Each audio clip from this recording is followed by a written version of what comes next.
বিচারে রায় ঘোষণা, দোষী সাব্যস্ত সঞ্জয়।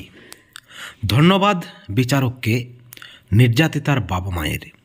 নির্যাতিতার বাবা মা বললেন, যেমনটা চেয়েছিলাম তেমনটাই হয়েছে।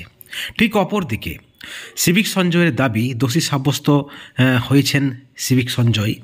এই অভিযুক্ত সঞ্জয়ের দাবি যে তিনি নির্দোষ, তার গলায় রুদ্রাক্ষের মালা রয়েছে, তিনি এই কাজ করতে পারেন না।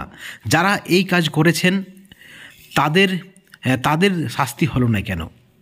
তাকে ফাঁসানো হচ্ছে, তিনি এই কাজ করেননি, তিনি গরিব, তিনি এই আবেদন করেছে আদালতে। বিচারক জানিয়ে দিয়েছেন যে সাক্ষ্য গ্রহণ এবং প্রমাণের ভিত্তিতে তাকে দোষী সাব্যস্ত করা হয়েছে। সোমবার তাকে কি শাস্তি দেওয়া হবে সেটা জানানো হবে।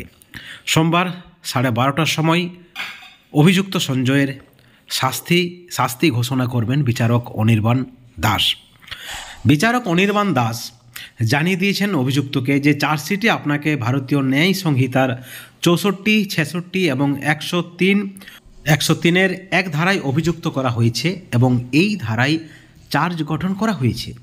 যে সাক্ষীদের জেরা করা হয়েছে এবং সিবিআইয়ের আইনজীবীরা যা তথ্য দিয়েছেন সেই তথ্য নিয়ে এসেছেন, তাতে আপনার অপরাধ প্রমাণিত, আপনাকে দোষী সাব্যস্ত করা হলো এবং সোমবার কি শাস্তি হবে তা আপনাকে জানানো হবে। তাতেই অভিযুক্ত সঞ্জয় কেঁদে ফেলেন এবং তিনি বলেন যে তিনি একেবারে নির্দোষ, আসল দোষীদের আড়াল করা হচ্ছে, এই ধরনের কিন্তু একটা অভিমত বা একটা অভিযোগ রয়েছে জুনিয়র চিকিৎসকদের একাংশের। এবং এখন দেখার বিষয় যে সোমবার বিচারক কী শাস্তি দিচ্ছেন সিভিক সঞ্জয়কে। আগামী সোমবার অভিযুক্ত সঞ্জয়ের কথা শুনবেন বিচারপতি এবং তার বিরুদ্ধে কি শাস্তি দিচ্ছেন সেটাই দেখার।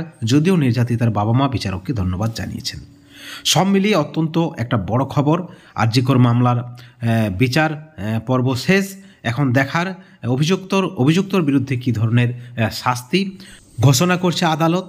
কারণ আপনারা জানেন আরজিকর মামলা সারা দেশে তোলপাড় ফেলে দিয়েছিলেন এবং সকলেই চেয়েছেন যে এই মামলায় যিনি বা যারা অভিযুক্ত তাদের বিরুদ্ধে কঠোর ব্যবস্থা গ্রহণ করা হোক, যাতে এই ধরনের ঘটনা আর পরবর্তী সময়ে না ঘটে। বন্ধুগণ, এই ভিডিওর পরিপ্রেক্ষিতে আপনাদের মতামত কি, আপনাদের প্রতিক্রিয়া কি?